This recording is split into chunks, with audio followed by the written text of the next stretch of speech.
Ladies and gentlemen, welcome to the Bullpen.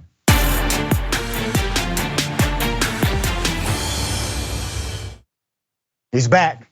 We have former officer Brandon Tatum, author of Beaten Black and Blue, being a black cop in an America under siege. Welcome. Dr. Rishi, thank you for having me back. Absolutely, brother. Always fun chopping it up with you, sir. I don't want to presume what you know or believe about taxation in America or the Build Back Better plan. So give us your sentiment about it.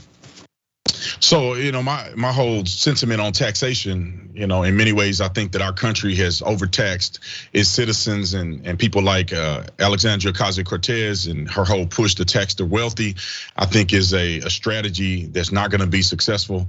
It has proven throughout history that it's not successful. People that are multi-billionaires, these multi-billionaire companies or multi-billion-dollar companies, they are not gonna pay taxes like you and I, presumably that you're in the middle class.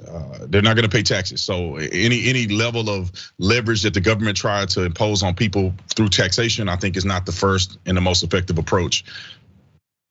That's really interesting. So you're for taxation of people in the middle class and poor people, but you don't think taxation is a proper remedy of revenue, obtaining revenue for the government as it relates to rich people. No, that's not an accurate depiction of what I'm saying. Okay, I like as minimal taxes as possible on any citizen.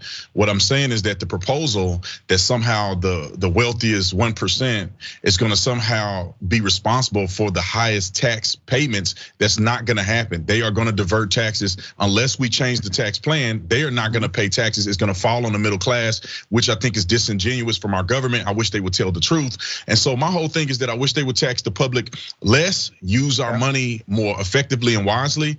And I think it's fair to tax everybody. Everybody should be taxed at a fair rate. The rich is no exception and the poor is no exception. Okay, the issue is in the details because taxation is a model that continues to fluctuate based on left-leaning policies, right-leaning policies. But if I told you, brother, that left-leaning policies, which have a tendency to tax wealthier individuals more, that left-leaning policies actually create a better economy for the average person. Would you believe me if I told you that? No, I wouldn't believe it if you told it to me, and I don't see that being applicable in reality. Because we've had left-leaning presidents and Amazon still haven't paid taxes. So I don't think that it sounds good, but I don't think it's a reality. Let me give you some facts, and you can check these facts out anytime you get an opportunity. This is a summary of Democratic presidents and Republican presidents, okay? Under Democratic presidents, black families' incomes grew on an average of about $1,000 annually, but only grew $142 under Republican presidents. The black unemployment rate fell by a net of almost 8% across 26 years of Democratic presidents, but it went up a net of 13.7% over the years, same amount of years under Republican presidents. Across the years of Democratic presidents, black poverty declined by a net, brother, of 23.6%, and it grew. Poverty increased under Republicans in that same time frame. When Republicans held the White House, it actually grew by 3 percentage points, went in the opposite direction. Similar numbers exist for our black and brown brothers, for our Latino brothers as well. So line for line, when you look at American presidencies and left-leaning policies, the economy for everyday people, it does better. And it does massively better for those who are black people in the community. And GDP growth happens, increases happen under Democratic presidents more so than Republican presidents. That's 100% of the time in modern history. Democratic presidents have added jobs to the marketplace. We're talking about private sector jobs at a record rate. When President Barack Obama inherited the White House, they were hemorrhaging jobs at 750,000 to almost 1 million. He completely turned it around, still to this day holds the record for the fastest private job growth ever, okay? So these are some actual economic facts that you can check out at the Bureau of Labor Statistics and some other agencies as well. So it's surprising to me, brother, that you're not aware that left-leaning policies have contributed to significant economic gains from GDP growth, private sector job creation, as well as household median income. And let me go to Donald Trump before you respond. Under Donald Trump, while more people had technical employment, because I know that's typically the pushback, that more people were employed, more black people had technical employment, but that was because they were using a U3 rating system to determine employment, rather than the U6 rating system, which actually determines if the employment is legit or not. So in the U3 rating system that Trump used, if you work for 1 hour in that survey month, you were considered to be employed. They provided no nuance to that data.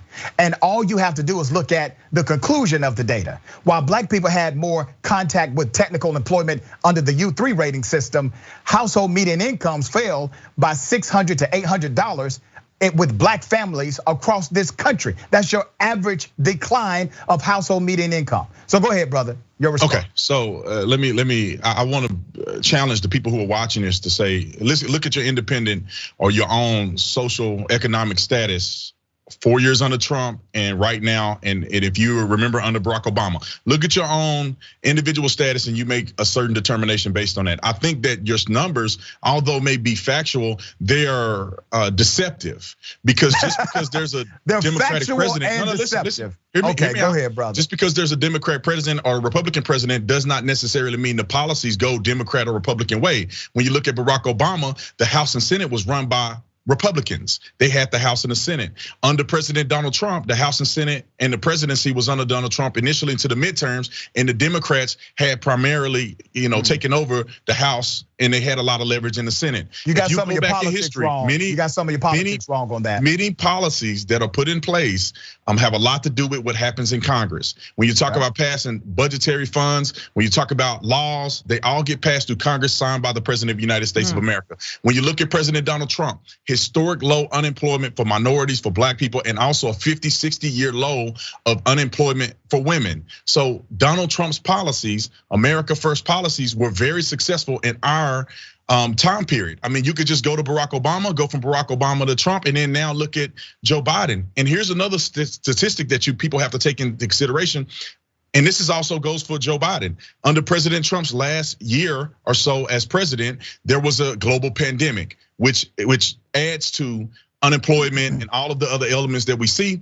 Same criticism can go for Joe Biden. You can't really talk about his administration and economy when you're looking at a global pandemic in his administration. So although you may be putting out some truthful statements, they're inconsistent and they're not transparent enough to paint the picture of the full spectrum. That's why I say people that are watching this, what was your finances like? What was your unemployment status like? Could you find a job under President Trump, or were you struggling to find a job under President Trump? Those are the things that I think will be more applicable to people looking at these data points and coming up with a conclusion of their own.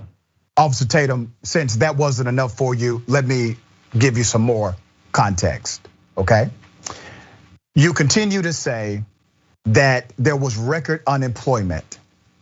The truth is, there was record underemployment under the Trump administration. You know, he holds the record for the most underemployed workforce in American history. When you look at the U6 rate, well, you can disagree on facts all you want to, brother. It doesn't require your facts out. Sir, it doesn't require your agreement. But I'm going to give you exactly where you can research what I said. I always do. I want you to look at the U6 rating model. Easy to find. The U6 rating system shows that black unemployment and underemployment was well over 20%. That black people, while they had more direct contact with what they deemed to be technical employment under the U3 survey model, they were making less money. Not only less money because of lack of consistent work or working part-time jobs or contractual labor or labor that was seasonal. They also made less on the dollar because the Department of Justice, through a directive from President Trump, said do not go after jobs or go after corporations for active workplace discrimination. Well, what happened in that scenario? Well, you saw that black men were making roughly 72 cents on the dollar of their white male counterparts, with a similar education and experience background. Under Donald Trump, that number started going in the wrong direction. It was going in the right direction under President Obama. Here's what I would like you to explain to me, brother. If everything was so good for black folks in America, why is it that you had a net decrease in the amount of money, household median income, that black families brought home? How did that happen? Okay, so let's talk about a lot of things here. A president of the United States is in the federal government. Employment status and opportunities in particular areas are not predicated on the president himself. You just the president, whether it's Biden, whether it's Obama, whether it's these are presidents. These are one individual. They do not have leverage in the state. So they're not mayors. Trump. They're not governors. They are not creating jobs.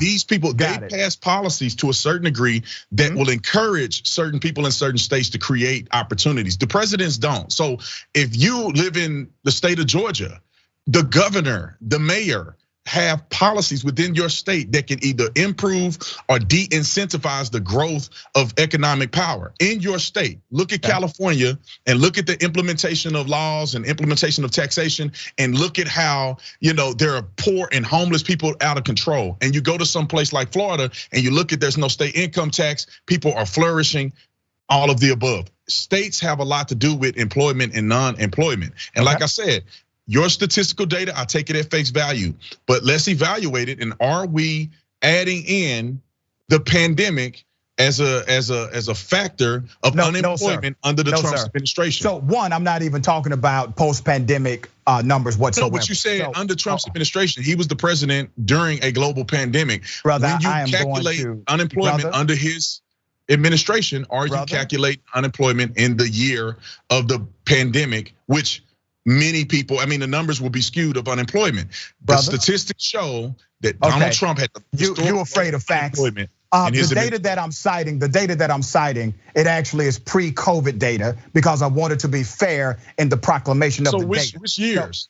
Which years? It stops at 2019. It stops at 2019. No. Okay, now when you say that, how much rollover? How much rollover goes from president to president? Because you claim that Mr. Obama took office, that he inherited a bad economy from Bush, and because of the government bailout, somehow we recovered. Now, how much of Obama is dragged into the Trump administration?